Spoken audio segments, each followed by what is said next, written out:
Shalom teman-teman semuanya, bagaimana kabarnya hari ini? Oke, puji Tuhan, saya berharap kalian semuanya sehat dalam anugerah Tuhan bersama dengan keluarga. Hari ini kita akan belajar dengan saya, Yusak. Kita akan belajar pendidikan agama Kristen dan budi pekerti kelas 4. Materinya bab yang ke-10, hal hidup berserah. Apa itu hidup berserah, Pak? Kita akan dalami materi ini. Sebelum masuk lebih dalam, mari kita berdoa terlebih dahulu. Mari kita berdoa.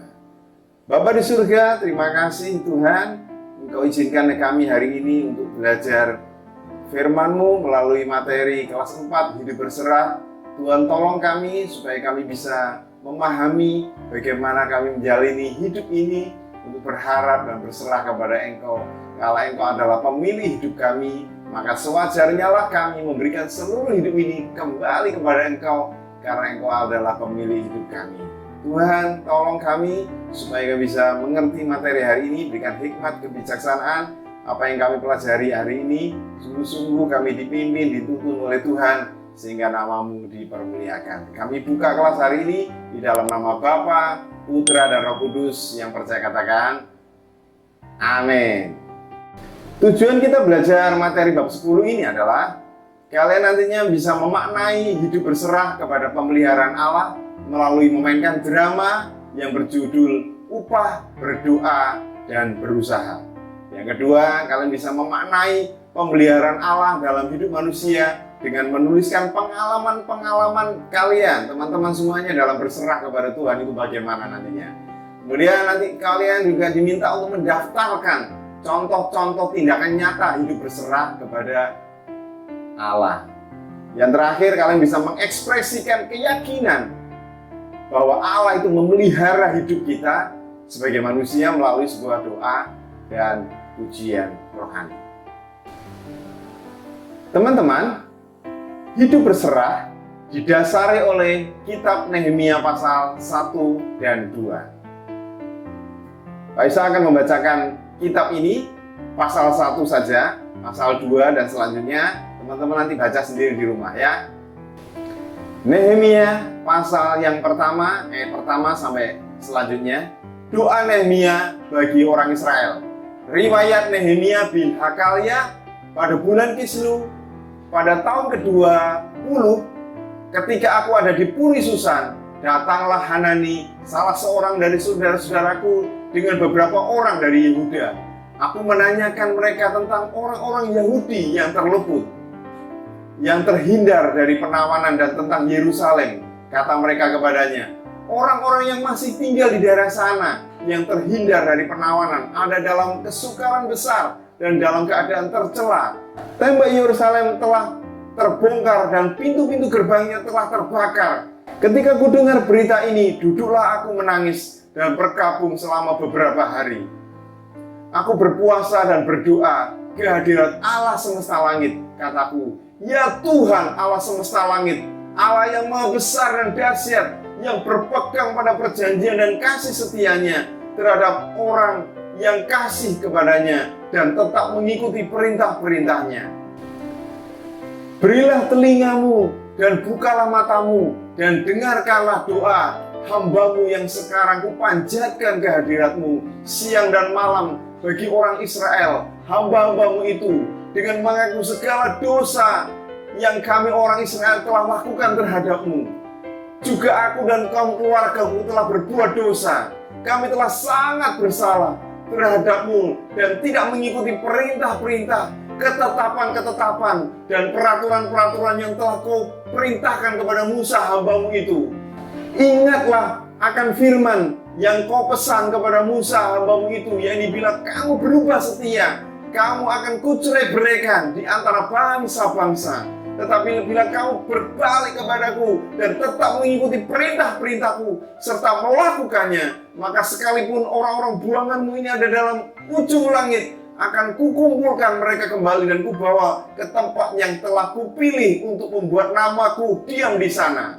Bukankah mereka ini hamba-hamba-Mu dan umat-Mu yang telah Kau bebaskan dengan kekuatan-Mu yang besar dan dengan tangan-Mu yang kuat?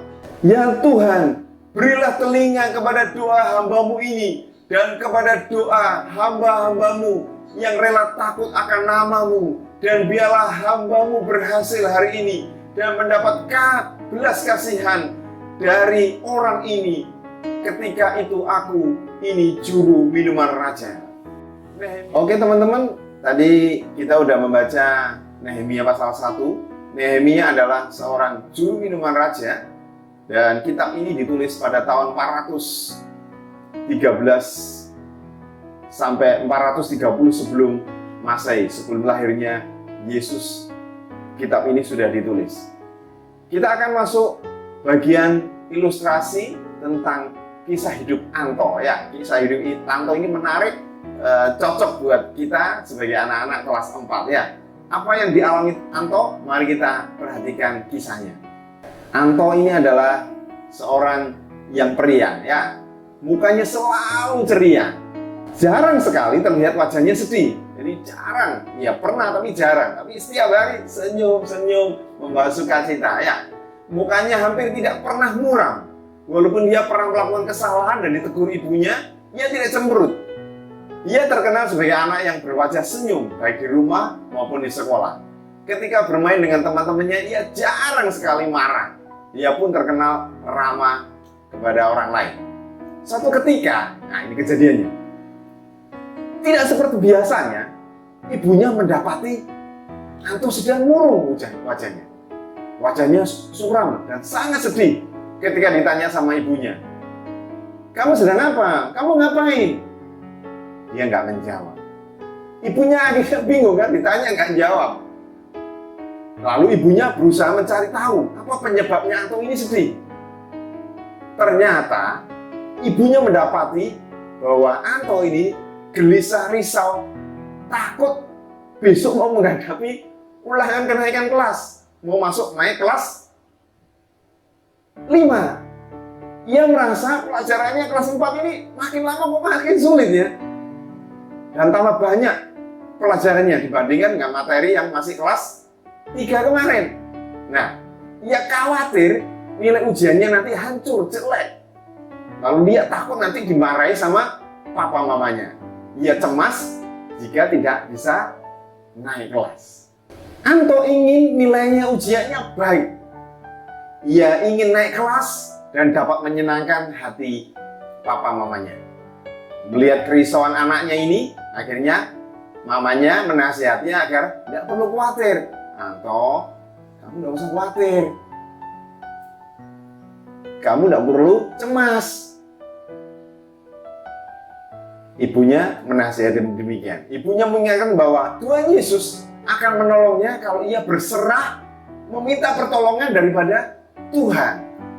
Ibunya mengajak Anto berdoa. Yuk kita berdoa. Akhirnya Anto sama mamanya berdoa, memohon Tuhan memberikan ketenangan agar tidak takut dan tidak cemas lagi menghadapi masa-masa ujian. Anto dan ibunya berdoa bersama meminta Tuhan mendengar kerinduan hati Anto agar mendapatkan nilai bagus dan naik kelas. Tak lupa mereka berdoa agar Tuhan Yesus menolong Anto dalam belajar. Anto yakin bahwa Tuhan akan mendengar doanya. Jadi keyakinan itu penting ya. Keyakinan Anto mendasari apa yang dia lakukan. Akhirnya ia tidak takut lagi. Ia pun percaya bahwa Tuhan menolong dia sehingga ia tidak akan mendapatkan nilai yang jelek dan ia yakin akan naik kelas. Wajah Anto langsung berubah ceria lagi seperti yang kemarin-kemarin. Ia langsung berlari riang dan pergi bermain. Tiba-tiba ibunya langsung memanggil dan berkata, Anto, ibu mau mengingatkan satu hal lagi ya. Kamu sudah berserah diri kepada Tuhan dengan berdoa. Akan tetapi, berdoa saja tidak cukup. Kamu harus berserah, kamu juga harus berusaha. Doamu harus didukung dengan usaha. Kamu harus belajar dengan giat dan rajin. Akhirnya Anto pun tersenyum dan mengangguk. Sip, Mama. Saya akan melakukan tugas nasihat Mama. Tanda Anto berserah dan percaya kepada nasihat ibu. Mulai hari itu, Anto tidak hanya rajin berdoa, tapi dia juga makin giat. Ingat ya, bukan hanya rajin berdoa, tapi dia juga belajarnya rajin, ditambah jamnya. Tidak lupa ia menyisihkan waktu untuk bermain. Namun waktu untuk belajar selalu didahulukan. Belajar menjadi hal yang utama dan yang penting bagi Anto. Ya, ia sungguh giat dan disiplin dalam belajar. Ketika ada pelajaran yang tidak dimengerti, ia segera bertanya dan tidak malu-malu bertanya kepada gurunya atau kepada temannya yang ada di sekolah. Di rumah, ia bertanya juga kepada papa mamanya, kakak, dan anggota keluarganya yang ada di rumah. Ketika kenaikan kelas tiba, diumumkannya lah bahwa Anto mendapat peringkat kedua di kelasnya. Wow, luar biasa ya. Jerih lelahnya terbayarkan. Sebelumnya ia tidak pernah membayangkan mendapatkan peringkat yang kedua. Ia hanya ingin mendapatkan nilainya bagus dan hanya ingin naik kelas saja. Tapi Tuhan memberkati dapat peringkat yang nomor 2. Upah bagi Anto yang yakin akan pertolongan Tuhan dan upah dari usaha kerja kerasnya dalam belajar adalah Tuhan mengabulkan permintaannya. Ia tidak hanya mendapat nilai bagus, ia tidak hanya naik kelas, namun ia juga mendapatkan juara. Dengan wajah yang riang dan gembira, Anto tidak lupa berterima kasih atas kebaikan dan pertolongan Tuhan, dan ia berjanji untuk terus rajin belajar kepada Tuhan. Teman-teman, pada bagian selanjutnya kalian diminta untuk memainkan sebuah drama. Ya, drama ini dimainkan sesuai dengan situasi. Ya, teman-teman kalau punya grup WhatsApp atau Instagram atau Telegram ataupun yang lain-lain, kalian bisa membuat kelompok-kelompok sesuai arahan dari guru. Kalian diminta untuk buat drama tentang upah, berdoa, dan berusaha yang di atas, ya, kisahnya Anto. Buat cerita, drama, kemudian presentasikan nanti di kelas kalian masing-masing. Selanjutnya, kalian menjawab pertanyaan yang ada di buku. Kita akan menyiapkan pertanyaannya. Pertanyaan yang pertama, pernahkah teman-teman merasa perasaan yang sama seperti Anto? Merasa khawatir ketika besok ada ulangan nilainya jelek, takut dimarahi oleh papa mama, atau cemas tidak naik kelas. Lalu apa yang akan teman-teman lakukan ketika menghadapi masalah seperti itu? Ya, pernah ya ngalami ya, Pak Yusuf dulu pernah juga waktu kelas 4 SD mau ulangan, mengalami kesulitan, rumus matematika, terus besok ulangan, terus takut, dan ketika belajar juga akhirnya bisa. Dan solusinya adalah berdoa dan belajar, berserah kepada Tuhan. Kalau tidak ngerti, tanya kepada guru atau teman atau kakak atau orang tua. Ya, itu. Yang kedua, nasihat apa yang diberikan ibu kepada Anto dalam mengatasi rasa khawatir dan cemas? Ibunya tadi mengatakan jangan khawatir dan cemas. Tuhan adalah sumber pertolonganmu. Datang kepada Dia. Mamanya tadi menasihatnya kepada Anto demikian. Dan akhirnya Anto yakin dan menjalani hari-harinya dengan berdoa dan belajar, dan bahkan makin ditambahkan jam belajarnya karena akan persiapan masuk ujian kenaikan kelas. Yang ketiga, bagaimana Anto menjalani nasihat ibunya? Hal apa saja yang ia praktekkan? Jadi Anto tetap menerima nasihat mamanya bahwa dia harus yakin, tidak khawatir, tidak cemas, percaya kepada Tuhan bahwa Tuhan akan memberikan jalan keluar atas pergumulannya untuk persiapan ujian dan naik kelas. Kemudian apa yang dilakukan? Anto menambah jam belajarnya dan dia mengatur jam mainnya. Nah, ini perhatian buat anak-anak kalian semuanya yang suka bermain dan los, tidak ada jamnya. Nah, mari kita ikuti teladan Anto. Ketika ada waktunya belajar, belajar. Waktunya bermain, bermain. Anto ketika dalam situasi mau besok ujian, ulangan, dia mengurangi jam belajarnya dan menambah jam belajarnya. Itu pelajaran yang baik. Selanjutnya yang keempat, apa upah yang diterima Anto karena telah berserah diri kepada Tuhan? Anto mendapatkan nilai yang baik, bahkan mendapatkan juara 2 di kelasnya. Itu luar biasa. Selanjutnya pertanyaan kelima, masalah atau kesulitan apa saja yang pernah teman-teman alami? Bagaimana teman-teman menghadapi masalah dan kesulitan itu? Ceritakan perasaanmu, ya. Ceritakan secara jujur. Pak Ishak juga pernah takut mendapatkan nilai jelek. Apakah Pak Ishak pernah dapat nilai jelek? Pernah. Apakah Pak Ishak pernah dapat nilai bagus? Juga pernah, ya. Jadi pengalaman-pengalaman itu ceritakan. Pak Ishak juga pernah takut diganggu oleh teman, karena ada teman Pak Ishak dulu suka mengganggu, suka usil dan bikin Pak Ishak jengkel karena tiap hari mengganggu dengan memukul, dengan mencuri barangnya Pak Ishak, menyembunyikan. Itu mengganggu sekali. Dan kalian jika mengalami masa-masa seperti itu yang Pak Ishak alami, kalian harus berani menegur, menasihati, harus berani. Kalau tidak berani, ketemu dengan gurumu atau orang tuamu, laporkan, karena itu sangat mengganggu kita untuk konsentrasi di dalam belajar di sekolah. Teman-teman semuanya, selanjutnya kita akan mendalami bagian firman Tuhan. Tahukah teman-teman kisah tokoh Alkitab yang bernama Nehemia? Di kota Babel tinggal seorang Yahudi, namanya adalah Nehemia. Ia sangat dipercaya dan mendapatkan jabatan yang tinggi. Ia diangkat sebagai juru minuman Raja Artasasta. Ia harus terlebih dahulu mencicipi minuman anggur yang akan diberikan kepada raja untuk memastikan bahwa anggur itu kualitasnya bagus dan tidak mengandung racun. Nah, tugas sebagai juru minuman raja itu harus dilakukan dengan muka yang riang dan gembira. Sebab raja tidak mau kalau melihat pegawainya wajahnya cemburu gini. Tidak mau. Dia harus seorang yang perkasa, tegap, dan senyum menawan. Jadi dia mau Nehemia ini menjadi seorang yang sukacita dalam menyiapkan makanan dan minuman. Pekerjaan itu tidak sukar bagi Nehemia, sebab ia memang seorang pria. Namun pada suatu hari, sukar sekali, sulit sekali bagi Nehemia untuk menjalankan tugasnya dengan muka yang gembira. Ada apa? Jadi ceritanya begini.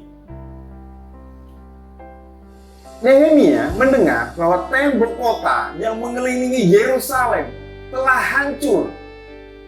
Nah, Hanani, seorang saudaranya dari Yerusalem dan beberapa orang Yahudi telah datang kepada Nehemia dan menceritakan tentang keadaan kota yang sangat menyedihkan, tentang tembok-tembok yang hancur berantakan, tentang kebencian dan gangguan bangsa-bangsa di sekitarnya. Nehemia menangis karena ia sedih mendengar berita itu. Lalu ia berdoa kepada Allah, memohon pengasihan Allah supaya diberi jalan keluar. Ketika Nehemia berada di dalam istana dan harus menuangkan anggur untuk raja dan permaisurinya, ia berusaha untuk menggembirakan hatinya. Hatiku gembiralah karena habis ini aku menyiapkan minuman raja. Tapi Nehemia tidak bisa. Akhirnya dia membawa minuman raja itu dengan wajah yang cemberut dan sedih. Akhirnya raja bertanya, "Mengapa kamu muram hari ini? Mengapa hatimu sedih, Nehemia?" Akhirnya Nehemia menjadi takut karena berhadapan dengan raja. Nehemia mengumpulkan keberaniannya dengan berdoa kepada Allah. Lalu ia berkata kepada raja, "Bagaimana mukaku tidak muram, raja? Kota tempat pekuburan nenek moyangku telah menjadi reruntuhan dan pintu-pintu gerbangnya habis dimakan api." Lalu tanya raja, "Jadi apa yang kau inginkan sekarang?" Akhirnya Nehemia berdoa dan memohon kepada Allah agar ia memberikan hikmat untuk menjawab pertanyaan raja. Akhirnya Nehemia berdoa dan didengar oleh Allah. Lalu Nehemia menjawab, "Jika raja berkenan, utuslah aku ke Yehuda supaya aku membangun tembok itu kembali." Akhirnya raja menyetujui permohonan Nehemia. Baginda pun mengeluarkan surat untuk para bupati di daerah seberang sungai Efrat supaya mereka mengizinkan Nehemia menempuh perjalanan hingga ke Yehuda. Kemudian Nehemia berangkat bersama satu pasukan berkuda yang mengawalnya. Di Yerusalem, Nehemia sadar bahwa membangun tembok kota itu bukan pekerjaan yang mudah. Namun, ia membulatkan tekadnya untuk memulai usaha tersebut. Dengan bantuan sejumlah pekerja, Nehemia dan orang-orang Yahudi mulai bekerja dengan penuh semangat. Tetapi sungguh tidak mudah. Ada sekelompok orang yang tidak senang tembok itu dibangun kembali. Orang-orang tersebut mengolok-olok dan menghina Nehemia serta orang-orang Yahudi. Tetapi Nehemia dan orang-orang Yahudi berserah kepada Allah dan berkata, Allah penguasa di surga akan membantu kami sampai pekerjaan ini berhasil. Lalu mereka terus bekerja.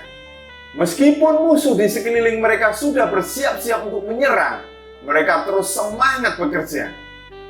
Setengah dari orang Yahudi itu membangun dan setengah lagi berjaga-jaga. Mereka terus bekerja mulai fajar menyingsing sampai malam hari. Jadi ceritanya ini menarik. Jadi tukang-tukangnya itu membawa cetok untuk membangun tembok itu, dan sisi lain dia juga membawa senapan. Kenapa membawa senapan? Karena penyerang itu datang, takut penyerang itu akan datang dan menyerang dan membunuh mereka.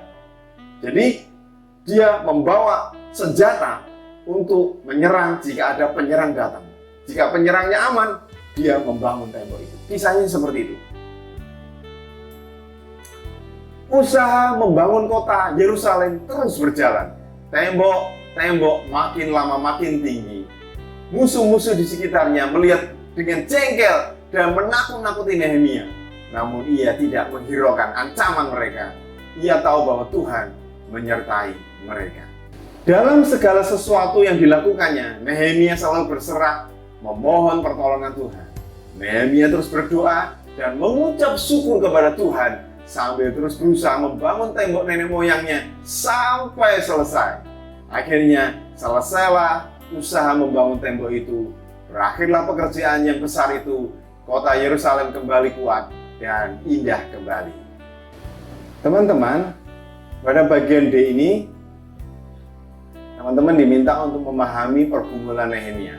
Bacalah kembali Nehemia pasal 1 dan Nehemia pasal 2. Jawablah pertanyaan di sini dengan diskusi dengan teman-teman yang ada di grup WhatsApp atau grup Instagram lainnya ataupun media sosial lainnya.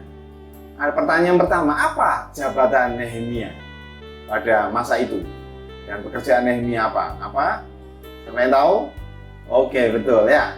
Jawabannya adalah dia sebagai juru minuman raja Artasasta. Luar biasa ya, dipercaya sebagai juru minuman raja. Yang kedua, peristiwa apa yang membuat Nehemia sedih sehingga ia menangis? Peristiwa apa? Ya, mudah sekali. Peristiwa runtuhnya, hancurnya tembok Yerusalem. Karena kejadian bangsa Israel sedang dilanda perang dan kalah perang. Peristiwa dengan bangsa Babilonia, ya, Babel.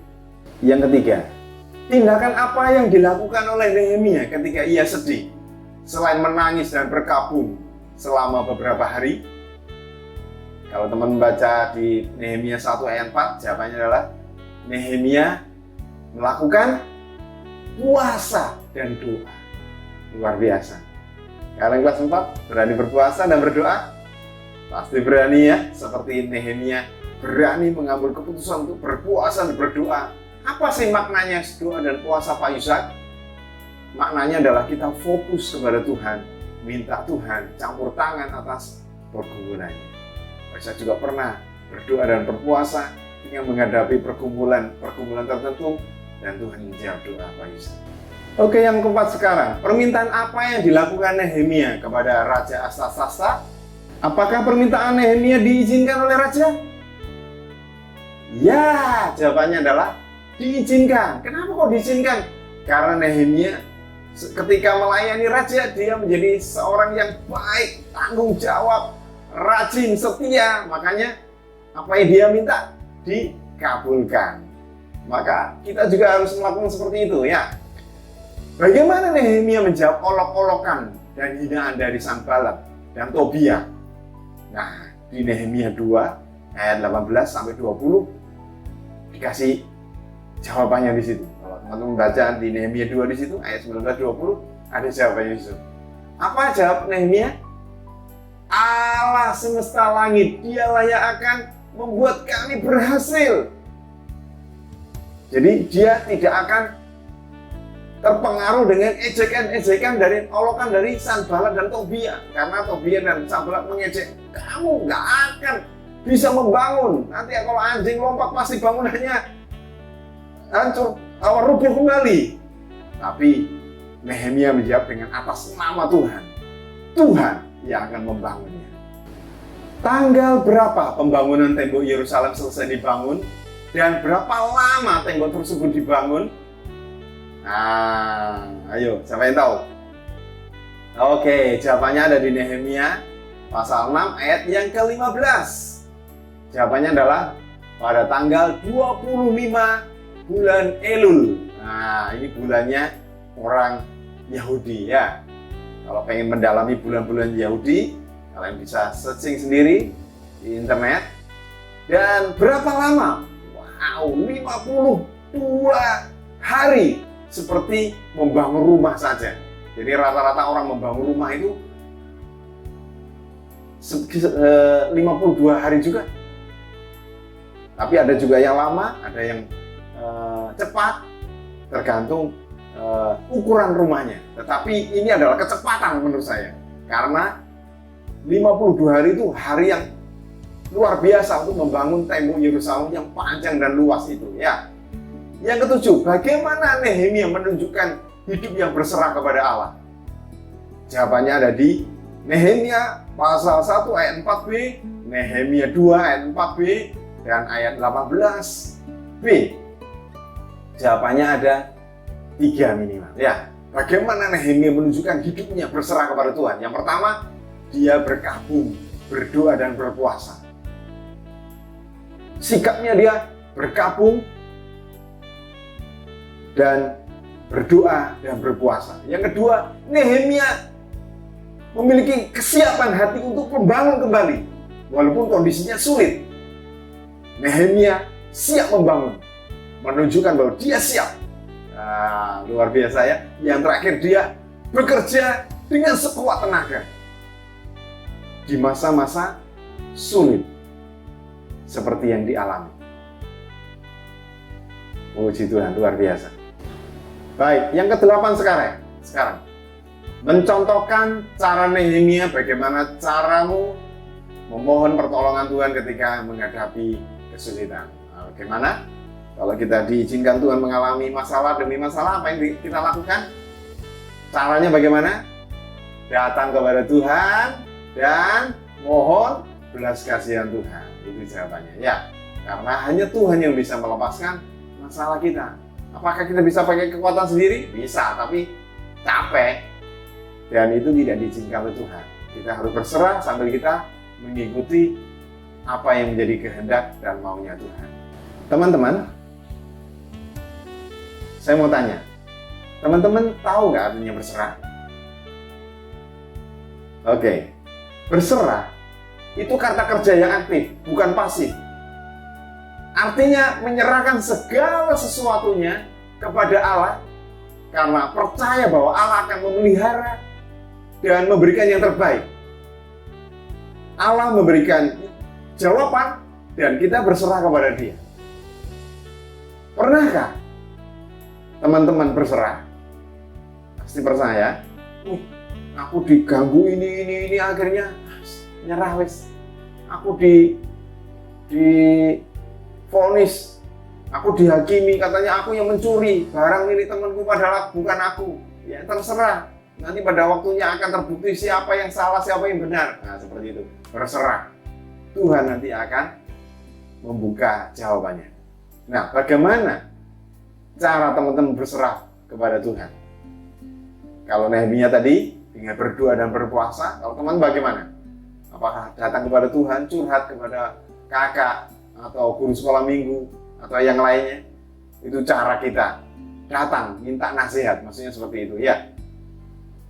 Nehemia telah memberikan contoh yang baik dalam memaknai kebergantungan kepada Allah melalui hidup berserah. Ketika ia sedang sedih karena Yerusalem kota nenek moyangnya telah hancur, ia berserah dengan berdoa kepada Allah agar Allah menolong rencananya. Nehemia yakin bahwa Allah akan menolongnya untuk membangun kembali tembok Yerusalem yang telah hancur.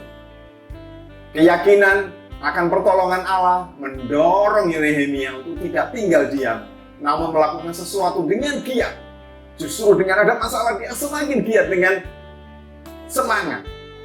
Nehemia berusaha dengan giat membangun kembali tembok Yerusalem. Bersama-sama dengan orang-orang Yahudi, Nehemia terus giat bekerja untuk melakukan pekerjaan besar pembangunan tembok Yerusalem. Allah menginginkan kita juga berserah seperti Nehemia. Ya, ketika menghadapi masalah dan kesulitan.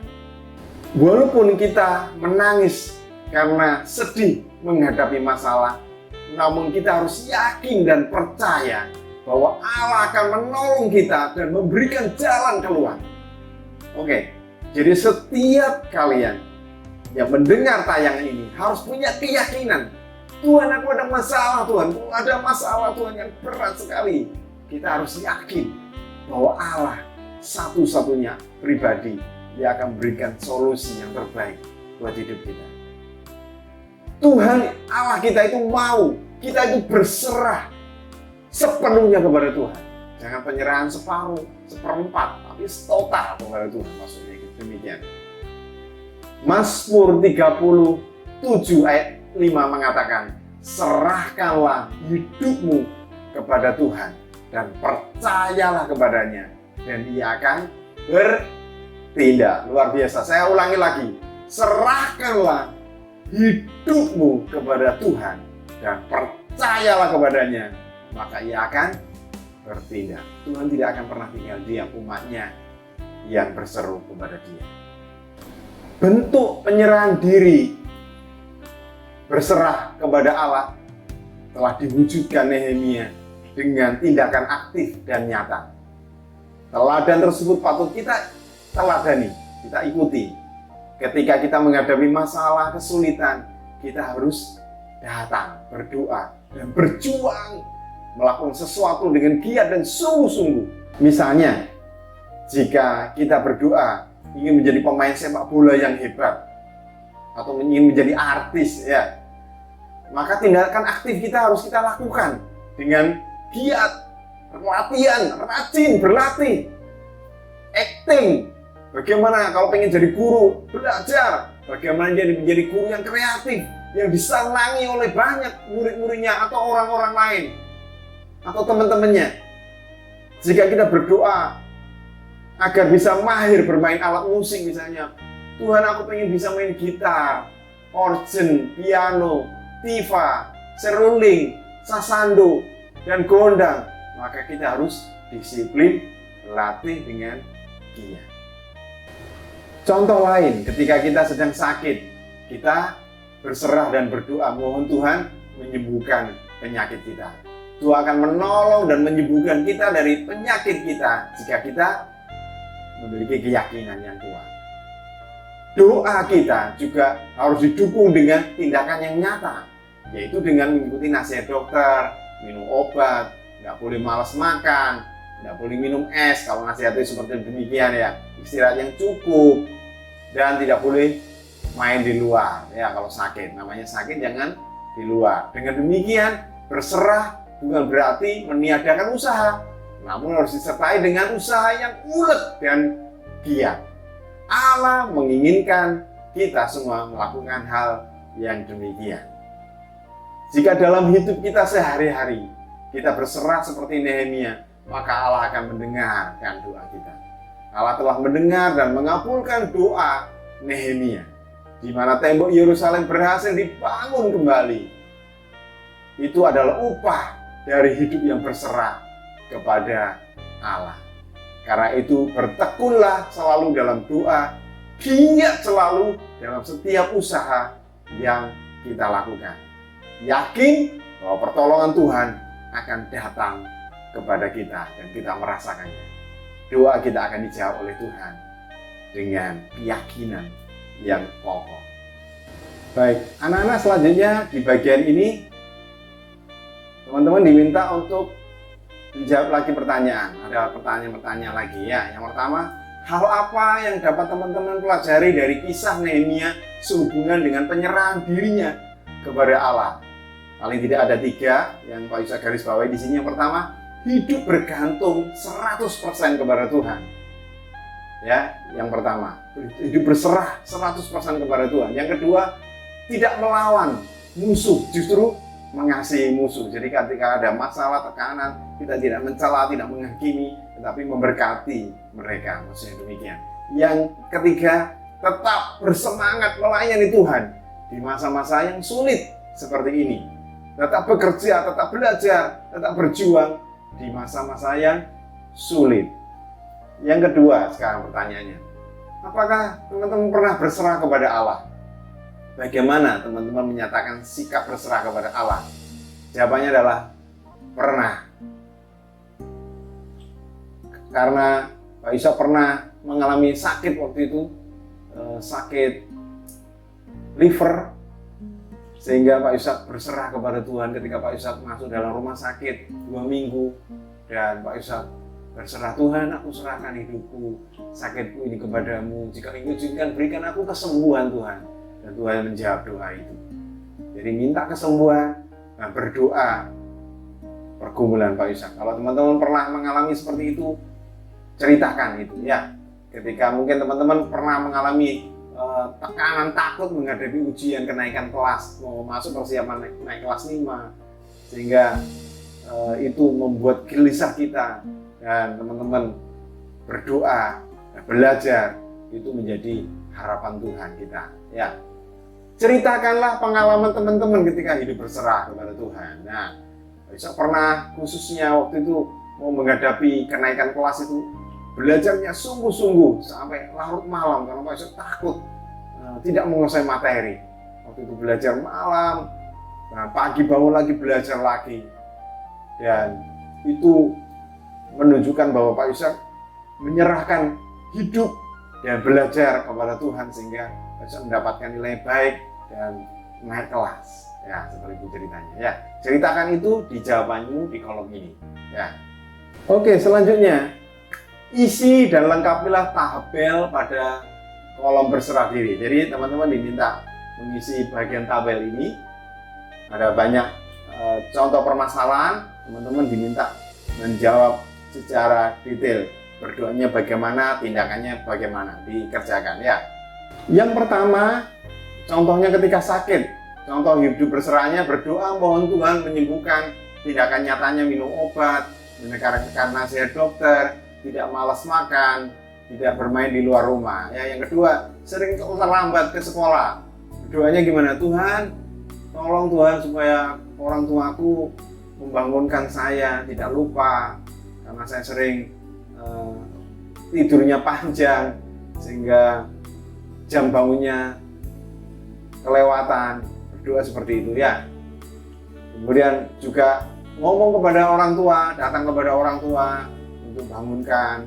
Tindakannya minta mengingatkan papa mama untuk, "Mah, nanti aku bangunkan jam 5 atau setengah 4 supaya aku bisa persiapan lebih awal untuk sekolah." Seperti itu ya.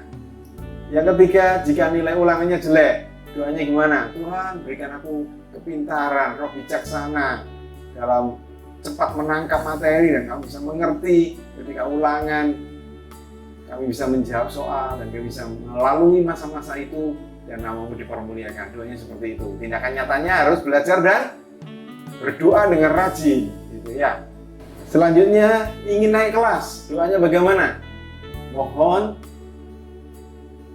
kemurahan Tuhan supaya mendapatkan nilai yang terbaik di kelas, di semua mata pelajaran, baik bahasa Indonesia, matematika, PKN, pendidikan jasmani, agama ya, supaya nilainya baik semuanya, bahasa Inggris, ya, dapatkan nilai yang baik ya. Tindakan nyatanya belajar dan berdoa dengan rajin ya. Nah, nomor 5 sekarang. Gimana kalau kalian ditimpa oleh kemalasan? Nah, kemalasan ini.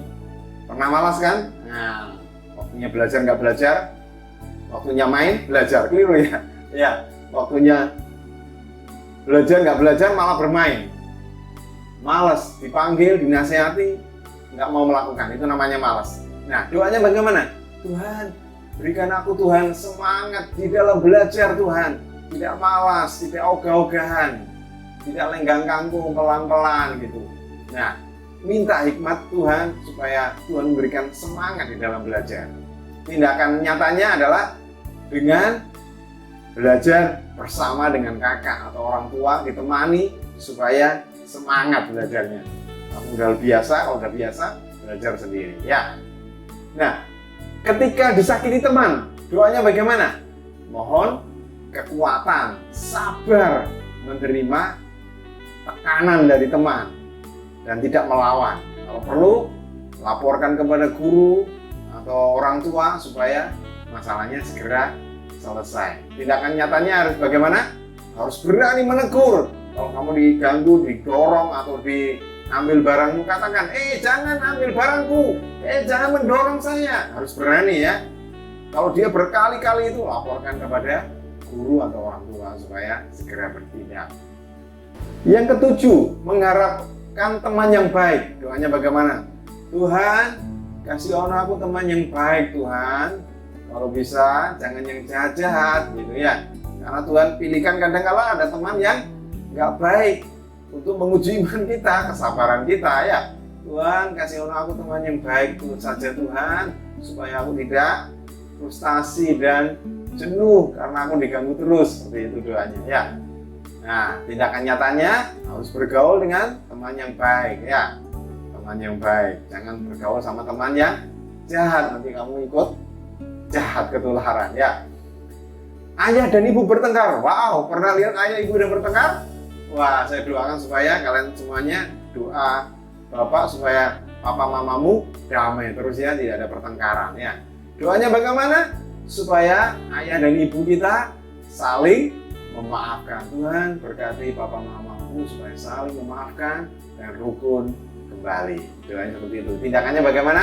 Ngajak papa mama bermain bersama atau ngajak menyanyi. Pak, kesukaannya lagu apa? Ini nyanyi. Ajak mama nyanyi juga. Nah, mama nyanyi, papa nyanyi, kakak, adik nyanyi, semuanya akhirnya ramai dan rukun kembali ya.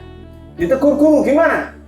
Nah, kalau kita ditegur guru pasti gurunya yang nggak salah biasanya, kalian yang bersalah. Nah, doanya bagaimana? Tuhan, berkati Tuhan supaya aku tidak melakukan kesalahan lagi, supaya aku bisa berbuat baik lagi dan saya mendapatkan pemandangan atau citra yang baik di hadapan guru ya. Karena ditegur pasti kita melakukan kesalahan. Kesalahan itu adalah cambuk supaya kita tidak melakukan kesalahan lagi, tapi melakukan kebenaran. Tindakan nyatanya adalah belajar dari hal yang salah itu. Kalau salahnya tentang kita tadi nyontek atau melakukan kesalahan, kita ganggu orang, ditegur, maka kita jangan ganggu lagi. Seperti itu. Yang ke-10, ada bencana alam, misalnya banjir. Doanya bagaimana? Doakan supaya tidak ada korban yang meninggal.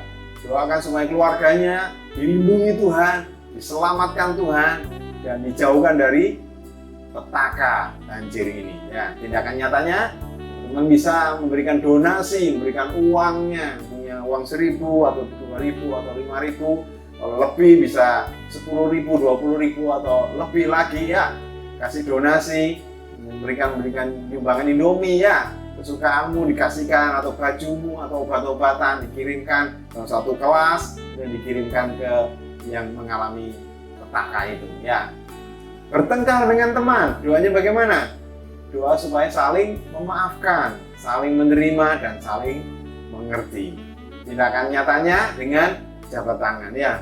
minta maaf ya, sorry ya, aku tadi melakukan kesalahan. Kalau dia minta maaf juga harus dimaafkan. Jangan teman-teman sendiri yang salah membalas, minta dibalas, dimaafkan. Tapi kalau temanmu salah, teman-teman tidak mau memaafkan. Jadi harus saling memaafkan. Kalau temanmu salah juga harus diterima, pahami bahwa dia juga manusia yang punya kesalahan. Kehilangan benda yang disayangi, apa yang dilakukan? Doanya berdoa begini, Tuhan, jika Tuhan izinkan, Engkau bisa kembalikan barang berhargaku itu Tuhan. HP-ku hilang Tuhan, uangku hilang, bukuku hilang Tuhan. Tuhan kembalikan kalau bisa Tuhan, karena itu penting buat saya. Gitu ya. Gimana kalau Tuhan nggak izinkan hilang, tidak izinkan ketemu atau hilang? Ya relakan, Tuhan pasti akan berikan yang terbaik lagi atas bendamu itu. Nah, tindakannya bagaimana? Mencari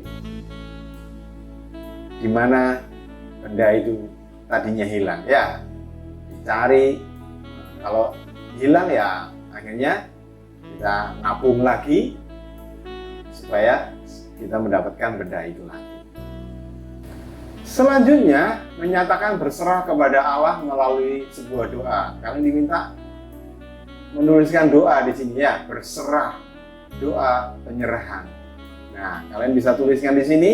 Jadi Pak Yusuf punya contohnya ini, kalian bisa pakai cara contoh teman-teman sendiri ya. Contohnya Pak Yusuf seperti ini. Bapa di surga, terima kasih untuk teman yang sering mengganggu saya. Berkati dia supaya dia sadar bahwa apa yang telah dilakukan hanya adalah salah. Pakai saya Tuhan, bisa menyadarkan dia supaya dia menjadi temanku yang bertobat, baik, dan memiliki karakter Kristus dalam hidup mereka. Di dalam nama Yesus, amin. Gitu ya, penyerahannya kepada Tuhan. Doakan supaya dia berubah. Selanjutnya, teman-teman diminta untuk belajar lagu ya. Ku berserah kepada Allahku ya. Saya akan bacakan teksnya. Baik, yang pertama, ku berserah kepada Allahku. Di darat pun, di laut menderu, tiap detik tak berhenti, Bapa surgawi terus menjagaku. Refnya, ku tahu benar, ku dipegang erat, di gunung tinggi dan samudera, di taufan gelap, ku didekat. Bapa surgawi terus menjagaku, mawar di taman dihiasinya, elang di langit pun dipimpinnya, dia tentu bersertaku.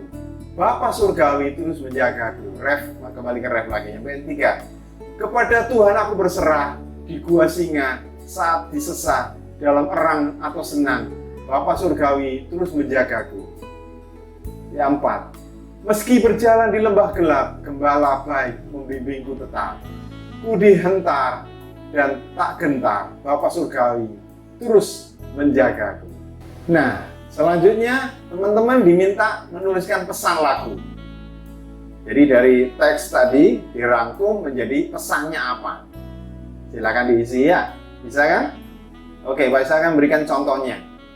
Pesannya adalah dimanapun saya berada, kapanpun, dalam situasi apapun, saya akan selalu berserah, berharap kepada Allah, karena saya tahu bahwa Allah adalah penjagaku. Itu pesannya. Teman-teman semuanya yang dikasih Tuhan dan Pak Yusak sayangi, materi Bapak sudah selesai. Tiba saatnya Bapak akan berikan kesimpulan dari materi ini. Hidup berserah adalah salah satu bentuk kebergantungan manusia kepada Allah. Berserah harus dinyatakan dengan tindakan aktif, menyerahkan segala sesuatunya kepada Allah, dan percaya bahwa Allah akan memelihara dan memberikan yang terbaik buat kita. Praktek berserah kepada Allah dalam hidup sehari-hari dapat dinyatakan dengan berdoa dan berusaha sungguh-sungguh dengan giat melakukan hal yang menyenangkan hati Tuhan. Oke, mari kita tutup bagian ini dengan berdoa. Mari kita berdoa. Bapa di surga, terima kasih untuk materi hidup berserah. Materi ini mengajari kami untuk menyerahkan seluruh hidup kami kepada Engkau. Kami ingat Tuhan, Engkau telah mati di atas kayu salib, menyerahkan nyawa Engkau untuk dosa-dosa saya. Mestinya kami mati, tetapi kami tidak mati, kekal. Karena Engkau sudah menggantinya di atas kayu salib, menyerahkan nyawanya untuk saya. Dan tiba saatnya saat ini juga menyerahkan hidup kami, karena kami, hidup ini adalah milik Tuhan. Adalah kami benar jika kami menyerahkan seluruh hidup kami secara total, seluruh hidup kami kepada Engkau Tuhan. Karena Engkau adalah pemilik hidup kami. Berkati keluarga kami, berkati orang-orang yang kami kasihi, nama-Mu dimuliakan, kekal selama-lamanya. Terima kasih Tuhan, ajari kami untuk senantiasa menghidupi, mempraktekkan kebenaran firman-Mu setiap hari dan setiap saat. Terima kasih Bapa, di dalam nama Bapa, Putra dan Roh Kudus, Allah kami yang Esa. Amin. Terima kasih teman-teman semuanya sudah mengikuti materi Bapak dari awal sampai usahanya. Nama Tuhan dimuliakan. Puji Tuhan.